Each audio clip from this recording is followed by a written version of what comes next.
Year 1532. Cuzco. The richest empire in America collapses in a single afternoon. 12 million people, 4,000 kilometers of roads, the purest gold on the continent. Was it the Spanish? No. Was it a war? Not that either. It was something much more silent, more lethal. It was internal debt. It was the tribute that never stops. It was a people who could take no more. And today, as modern governments demand more and more from their citizens, the story of the Inca Empire resonates as a warning no one wants to hear. Before we continue, check if you're already subscribed to the channel and write in the comments where you're watching this video from. I love knowing how far these stories reach. Let's start from the beginning. 13th century. The Andes. A civilization emerges from the mountains. The Incas had no coins, no alphabetic writing, no wheels. But they built the most organized empire America had ever seen, from Ecuador to Chile. More than 4,000 kilometers under a single government, the Tahuantinsuyo, the 4 regions of the world. How did they do it? With a system that was both brilliant and brutal. It was called mita. It was a tribute in labor. Each family gave part of their time to the state, building roads, cultivating imperial lands, weaving textiles, serving in the army. You didn't pay with gold. You paid with your body, with your time. And for decades it worked incredibly well. The Inca was the son of the sun. His word was divine law. In exchange for tribute, the state kept its part of the bargain. State warehouses were full. Corn, quinoa, potatoes, dried meat. In times of crisis, the people ate from those warehouses. The system seemed fair. Cusco became the golden city. The Coricancha shone with gold sheets. The palaces maintained royal mummies attended by servants. Teotihuacan connected the entire empire with more than 40,000 kilometers of roads. The empire seemed eternal, but something deadly was growing in silence. Tributes began to increase, a little at first, then more and more. Why? Because the state fell into the trap of all empires, addiction to expansion. Each conquest brought immediate wealth, but also an invisible cost. More territories meant more roads to build, more fortresses to maintain, more garrisons to feed. And everything required more mita, more work, more tribute. Men spent 6 months a year away from their families. Women wove day and night with bleeding fingers. Children worked to compensate for the absences. The system began to devour its own people. Villages became impoverished. Harvests diminished. Hunger reached regions that had never known scarcity. And worst of all, the spiritual foundation weakened.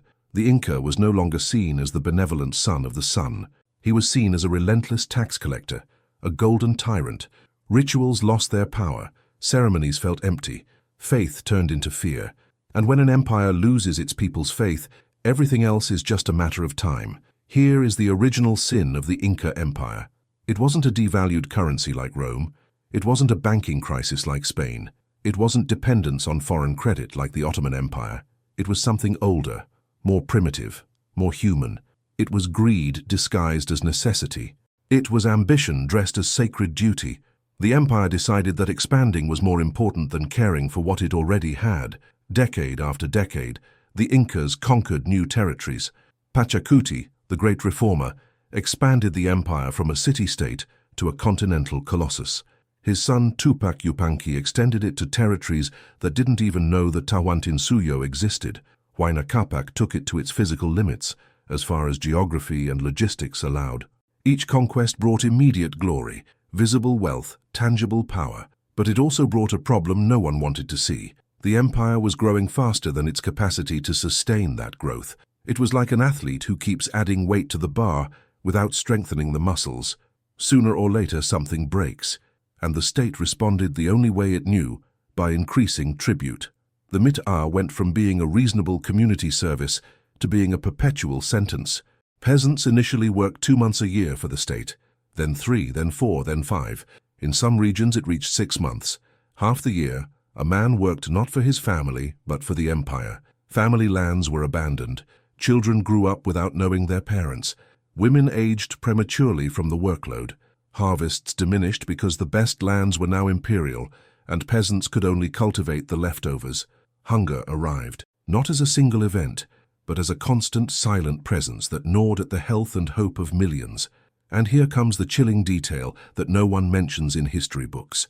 The Inca Empire created an intergenerational debt system that would make modern banks look benign. If a man died before completing his mitta, the debt automatically passed to his children. If a family couldn't deliver tribute in textiles because they had no time to weave, they had to compensate with more months of work. If a community didn't meet the road construction quota, the entire village was collectively punished. There was no escape, no forgiveness, no bankruptcy, only perpetual debt. The empire had turned its own people into eternal debtors of a system that supposedly existed to protect them. And it justified it with a perfectly constructed sacred narrative. It's for the good of the Inca, son of the sun. It's for the good of the empire, which protects you. It's for the good of all, which keeps us united. It's the will of the gods. But people no longer believed. The words sounded hollow. The rituals felt like theater. State religion had become propaganda. That's where the empire began to die, and no one in Cusco perceived it. The nobles continued living in golden palaces. The priests continued performing elaborate sacrifices. The mummies of dead Incas continued receiving daily offerings. Ceremonies continued with all their pomp. But in the villages, in the mountains, in the remote valleys where real people lived and died, resentment grew like an invisible crack in a fortress's foundations. The Inca tributary system committed the fatal error that all excessive tax systems make. It confused productive capacity with infinite obligation. They thought that because the people had given much, they could give more, and then more, and then more. They didn't understand there's a limit, a breaking point, a moment where the pack animal collapses under the weight. And when that moment comes, it's too late to reduce the load, because accumulated resentment doesn't disappear with a small tax reduction. Broken trust isn't repaired with a nice speech. The damage was already done. The collapse of the Inca Empire didn't begin with Francisco Pizarro riding through the mountains. It began decades earlier, with small cracks, with silent rebellions, with passive resistance that no one recorded in official chronicles, because official history only tells the great battles, the speeches of kings, the glorious conquests. But the real history is written in forgotten villages, where common people make decisions that change the course of empires without firing a single arrow. Communities began to sabotage the quotas, not openly, not with declared rebellion, that would have been suicide, but in a subtle way, intelligent, invisible. They delivered poor quality textiles, loose fabrics that fell apart in weeks, garments with deliberate errors that made them useless for the imperial army. They hid part of the harvests, declared less production than real, hid potatoes in secret caves, lied about the size of their herds. They feigned illnesses to avoid the mitta, mutilated fingers to be considered useless for work. Some families even fled to the jungles or the most remote mountains, preferring to live as fugitives rather than continue under the yoke of tribute. The state responded with violence, as desperate states always do: public punishments, exemplary executions, destruction of rebel villages. Imperial officials, the Tukui Rikok, traveled the provinces with absolute authority to punish any sign of resistance. But violence only made things worse, because when an empire needs terror to collect tributes, it has already lost the most important element that sustains any government system: consent. An empire can function with fear for a time, but fear eventually turns into hatred, and hatred into desire for revenge. But this still wasn't the worst, because in 1527, something unexpected happened. A disease arrived in the Andes, smallpox, brought by Europeans who hadn't even arrived in Peru yet, but whose diseases traveled faster than their armies, jumping from town to town, from coast to highlands, from north to south. The Inca Huayna Capac, the last great conqueror, who had taken the empire to its maximum extension, died of smallpox in Quito, and he didn't leave a clear successor. He left two ambitious sons: Huascar, son of his main wife, raised in Cusco, supported by traditional nobility, and Atahualpa, son of a princess from Quito, raised in the north, supported by the most powerful military generals. Both wanted the throne, both had armies, both believed the empire belonged to them by divine right. And so began a civil war that bled the Tawantinsuyo for 5 years. It wasn't a quick war, it was brutal, prolonged, devastating. Brother against brother, province against province, general against general. The battles were fierce, ritual massacres after each victory. Entire towns destroyed for supporting the wrong side. The Kapaknyan, the imperial road that had united the empire, now carried armies that killed each other. Atahualpa finally won. He captured Huascar, executed his entire family, including children, to eliminate any future threat. He took Cusco. He declared himself the only legitimate Inca, but the victory was hollow, because during that war, something more terrible had happened, something no one saw until it was too late. The people stopped supporting either side. Many communities simply withdrew. They stopped paying tribute to either Inca. They stopped sending soldiers.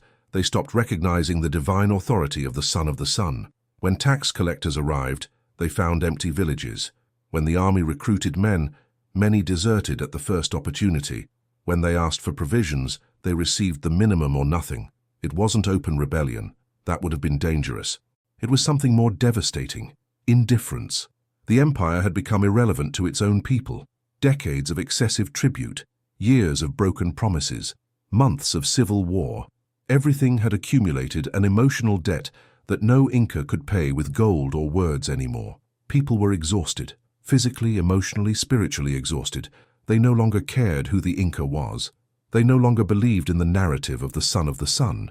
They no longer had faith that the system would protect them.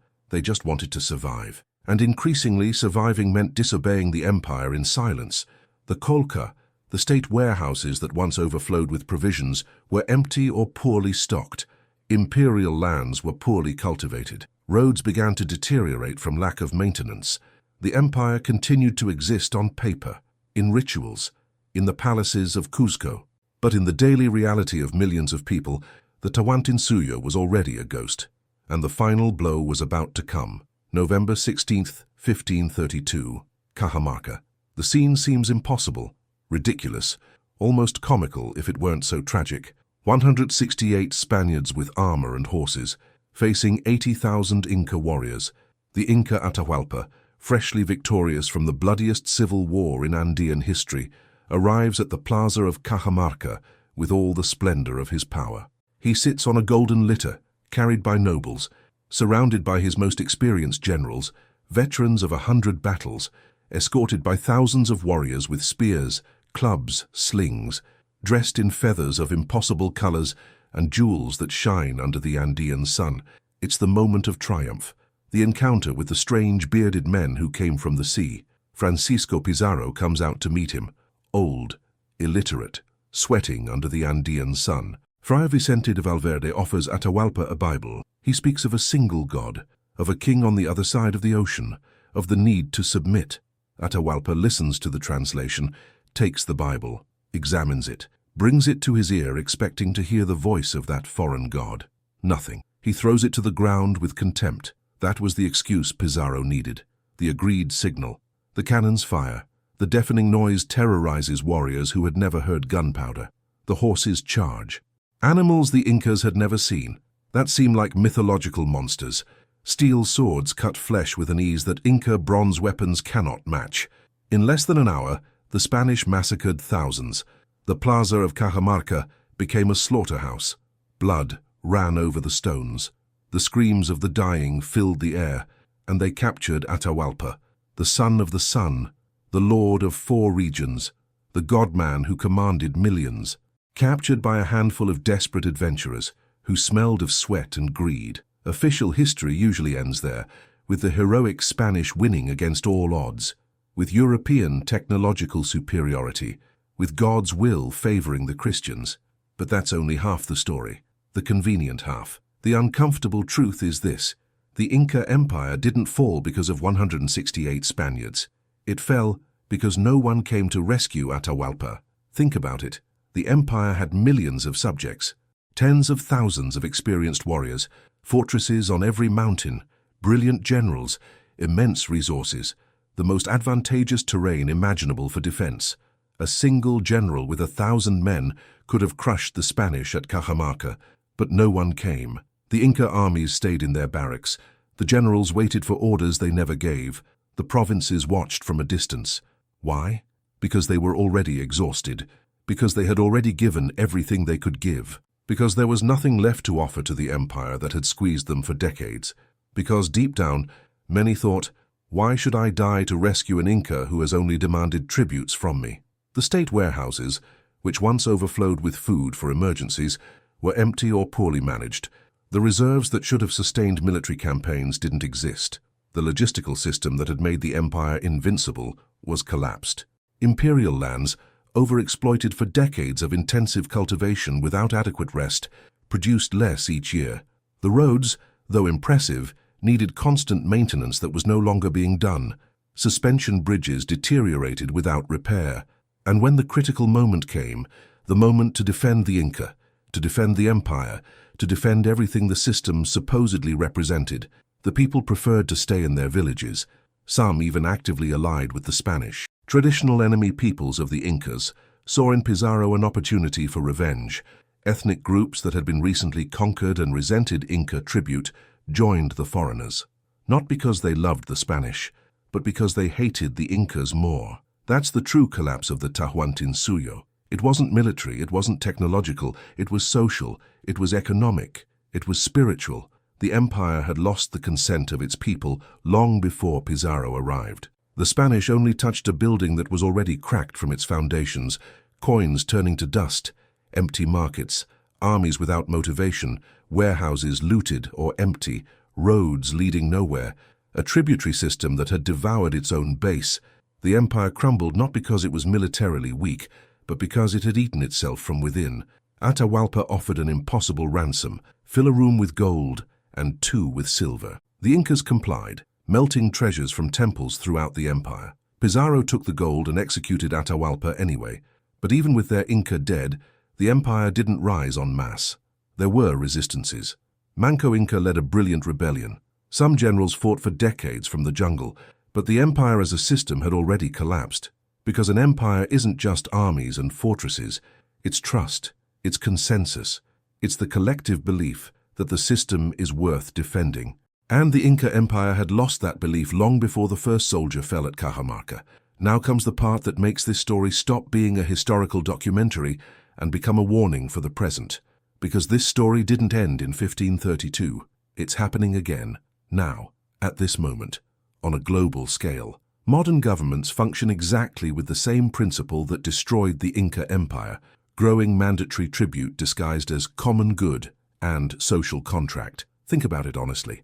Income taxes, consumption taxes, property taxes, inheritance taxes, capital gains taxes, dividend taxes, service taxes, gas taxes, alcohol taxes, tobacco taxes, sugar taxes, taxes on taxes. In developed countries, citizens hand over between 40% and 55% of their total production to the state when you add up all direct and indirect taxes. More than half of your working life, you work not for yourself, but for the government, exactly like the Inca Mita at its worst moments. And what do you receive in exchange? Promises. Crumbling, deficient infrastructure, collapsed or inefficient public services, saturated health systems, declining quality education, pensions that probably won't exist when you retire, bloated bureaucracies that consume resources without generating value. And when you complain, they tell you exactly what Inca officials said: it's for the common good. It's your duty as a citizen. It's to protect you. It's for infrastructure. It's for education. It's for health. But hospitals remain saturated. Schools keep failing. Roads remain full of potholes. Pensions remain insufficient. Where does the money go? To pay debts that never end? To finance bureaucracies that grow without control? To sustain systems that mainly benefit those close to power? Exactly like the Inca Empire in its final years. The people worked more, received less, and the state demanded even more. Today we see the same pattern in Europe, in America, in Asia, throughout the developed world. Massively indebted governments that increase taxes to pay interest on debts that only grow. Citizens who work more hours than their parents, but have less purchasing power. Young people who know they'll live worse than the previous generation for the first time in a century. Systems that promise progressive redistribution, but only redistribute upward. To banks that receive bailouts, to corporations that receive subsidies, to political elites who vote themselves, pay raises while freezing minimum wages. The Incas had a debt in physical labor, a mita that took months from your year. We have a debt in money, a tax system that takes months from your income. But the psychological effect is exactly the same: progressive exhaustion of the people. The United States has a public debt of approximately 130% of GDP and growing. Japan exceeds 260%. Italy, over 140%. France, Spain, Greece, all above 100%. Even countries considered models of fiscal responsibility are accumulating unpayable debts. And how do they plan to pay those debts? With more taxes on the middle class, with inflation that destroys savings, with greater pressure on citizens already working at their capacity limit. The modern political class talks exactly like the Inca nobles in Cusco. The system is solid. The empire is strong. We're too big to fall. We just need a little more sacrifice from the people. The Incas thought that too. They thought their system was perfect, that their organization was superior, that the people would always give more because that's what they had done for generations. They didn't see the cracks until everything collapsed. And today, political and economic elites make exactly the same mistake. They don't see that there's a limit to how much a people can give before they stop believing in the system. They don't understand that patience isn't infinite. That consensus erodes. That trust, once broken, isn't repaired with nice speeches or empty promises. We're seeing the signs throughout the developed world. Anti-system political movements growing. Young people who no longer believe that working hard will lead them to prosperity. Citizens who evade taxes, not out of greed but for survival. Qualified professionals emigrating to countries with lower tax burdens. People who simply withdraw from the formal economic system because it's not worth participating. Passive resistance. Exactly like in the Inca Empire, it's not open revolution, not barricades in the streets, not violent demonstrations. It's something quieter and more dangerous. It's indifference, it's withdrawal. It's the individual decision of millions of people that the system no longer deserves their total loyalty. Governments respond with more surveillance, more regulations, more punishments for evasion, more control. Exactly like Inca officials responded with public punishments. But state violence only accelerates the loss of legitimacy. And today, we're repeating the same story on a global scale. Only the names of the currencies changed. Temples are called central banks, and priests are called Keynesian economists, but the underlying logic is identical. When the empire demands more than the people can give, when tribute becomes unbearable, when promises are revealed as lies, the people stop sustaining the empire, first with passive resistance, then with indifference, finally with collapse. You don't need external conquerors. You don't need an invasion. You just need the people to lose faith that the system represents them. And when that happens, everything else is inevitable. Rome fell that way. Spain fell that way. The British Empire fell that way. The Inca Empire fell that way. And modern economic empires will fall the same way. Not with explosion, but with exhaustion. Not with war, but with indifference. Not because they're conquered, but because their own people stop believing it's worth sustaining them. The Inca Empire didn't fall to external conquerors with superior technology. It fell because it forgot the oldest and most important rule of any civilization. An empire exists to serve its people, not the other way around. When that equation is inverted, when the people exist only to feed the state machinery, when tribute becomes an end in itself instead of a means for the common good, the end has already begun. It may take years. It may take decades. In exceptional cases, it may take generations. But the final result is always the same, because no political or economic system survives when its productive base is completely exhausted. No empire resists when its people prefer collapse rather than continue carrying the unbearable weight of infinite tribute. The Incas built wonders that still amaze us 500 years later, roads that cross impossible mountains and are still used today, agricultural terraces that defy gravity, fortresses like Machu Picchu and Sacsayhuaman that seem the work of giants, an irrigation system so sophisticated that modern engineers study it with admiration, a social organization that fed millions without famines for generations. Their cultural legacy lives on. Quechua is still spoken, Andean agricultural techniques are still practiced, Inca textiles are still considered among the finest ever created, but the empire died, and it died from within. It died because it confused the power to demand with the power to inspire. It died because it thought forced obedience was as solid as genuine loyalty. It died because it believed the people would give indefinitely, no matter how much was asked. When tribute becomes unbearable, when the mita devours entire generations, when the system promises protection but only delivers more demands, when warehouses are empty but palaces remain full, the social contract breaks. And once broken, there's not enough gold to repair it. No religious ceremony impressive enough to restore faith. No political speech convincing enough to recover trust. Only the inevitable collapse remains. Atahualpa offered enough gold to fill rooms. Temples emptied of their treasures. Precious metal flowed to the Spanish in quantities Europe had never seen. But it was useless, because the problem was never the lack of gold. It was the lack of consensus. It was the loss of faith. It was the exhaustion of the people. And no amount of material wealth can compensate for that. Today, as central banks print trillions in new currency, as governments raise taxes and promise that this time will be different, as elites assure that the system is solid and we just need a little more sacrifice, the story of the Inca Empire resonates like an echo across 5 centuries and thousands of kilometers. It's a warning carved in Andean stone. It's a lesson written with the blood of millions. It's a prophecy that's fulfilled again and again because humans are incredibly good at repeating the same mistakes in different disguises. When money loses its connection to real value, when taxes devour productivity, when the state becomes an end in itself instead of a means to protect the people, everything else dies along with it. But before money dies, before the system collapses, before the empire falls, something much more important and much harder to recover dies. Trust, the belief that the system works, the faith that sacrifice is worthwhile, the hope that the future will be better than the present. And without trust, no empire survives. No matter how much gold it has in its temples, no matter how impressive its fortresses are, no matter how elaborate its ceremonies are, the Inca Empire had all that, and it fell anyway, because in the end, an empire isn't sustained with stones or gold. It's sustained with the active consent of millions of ordinary people who believe the system deserves their loyalty. And when that consent is withdrawn, when that belief evaporates, when that loyalty transforms into indifference, all the rest is just theater. It's just the final spectacle of a system that's already dead but doesn't know it yet. The Incas left us a lesson carved in every perfectly fitted stone of their fortresses. Greatness doesn't protect you from collapse when you forget that your power depends on your people.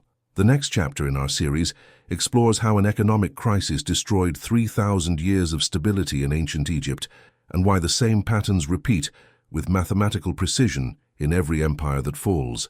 Subscribe to the channel. Turn on notifications, because these stories aren't historical entertainment. They're the instruction manual for collapse. They're the map of what's coming, and you need to know how to read it before it's too late to prepare. The story of the Inca Empire is your story. It's my story. It's our story. We're just a few chapters ahead in the same book, and the ending is already written, unless we learn to read the warnings before they become our own epitaph.